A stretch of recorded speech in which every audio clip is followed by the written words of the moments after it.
Merci Monsieur Potier. Monsieur Clément. Merci Monsieur le Président. Dans le droit fil de ce que vient d'évoquer mon collègue Dominique Potier, moi je voudrais centrer mon propos sur uniquement l'intervention des SAFER, c'est l'article 13 que nous abordons. Je voulais d'abord dire une première observation que les SAFER ont en fait un double rôle à jouer. On connaît leur rôle traditionnel en termes d'intervention sur le marché, mais on sait aussi qu'elles ont apporté une très large contribution justement à l'observation du marché foncier. Et je crois qu'il est important que dans ces missions de service public qui sont assignées aux SAFER aujourd'hui, on puisse véritablement mettre en œuvre et leur donner les moyens de le faire, cette double fonction d'observation du marché foncier et aussi en termes d'intervention. On l'a dit déjà à plusieurs reprises, la connaissance que nous avons aujourd'hui du marché des terres et de leurs usages n'est pas précise.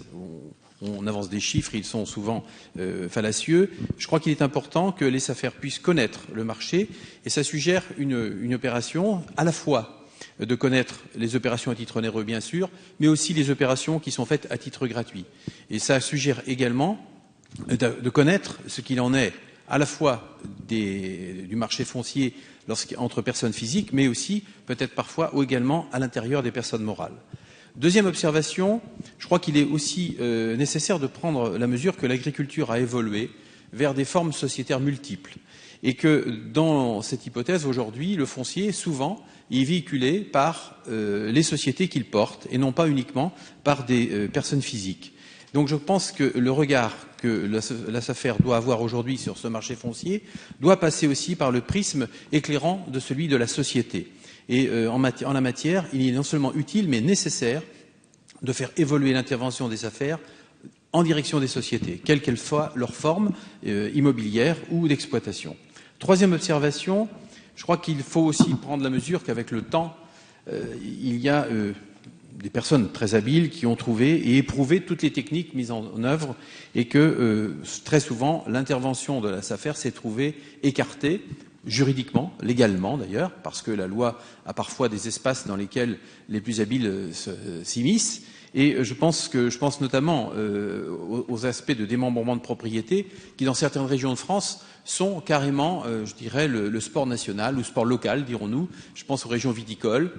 Je pense au Cognac chez moi, où 2 hectares sur 3 qui sont cédés échappent à la SAFER parce qu'on démembre la propriété. C'est aussi vrai dans des régions en Pays de Loire, par exemple. En tout cas, c'est un sport vraiment très largement pratiqué dans ces milieux-là.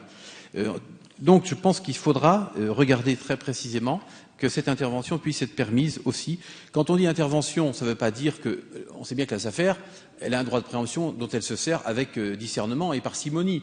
Je dirais qu'en la matière, c'est la même chose. Ce n'est pas parce que demain les techniques seront permises qu'elle va se jeter sur cet usage. C'est véritablement pour aller débusquer, je dirais, ceux qui sont à la même de rechercher quelque part quelques détournements et quelques fraudes. Quatrième et avant-dernière observation, c'est une question sur la dimension territoriale des SAFER. J'ai lu dans la loi, effectivement, qu'il était prévu de faire une dimension régionale ou interrégionale.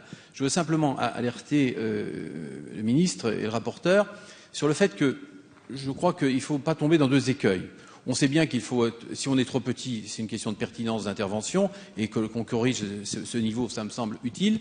Si on est trop grand, je m'interroge aussi demain sur cette pertinence. Et entre les deux, il y a des situations qui font que notre beau pays, il est parfois fait de territoires qui n'épousent pas forcément que les limites administratives, mais je pense que les pertinences d'intervention, les périmètres d'intervention, parfois, sont à cheval sur 2 régions administratives et qu'il y a plusieurs départements concernés.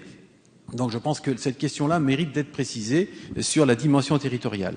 Enfin, je voudrais terminer sur un dernier point concernant le champ d'intervention.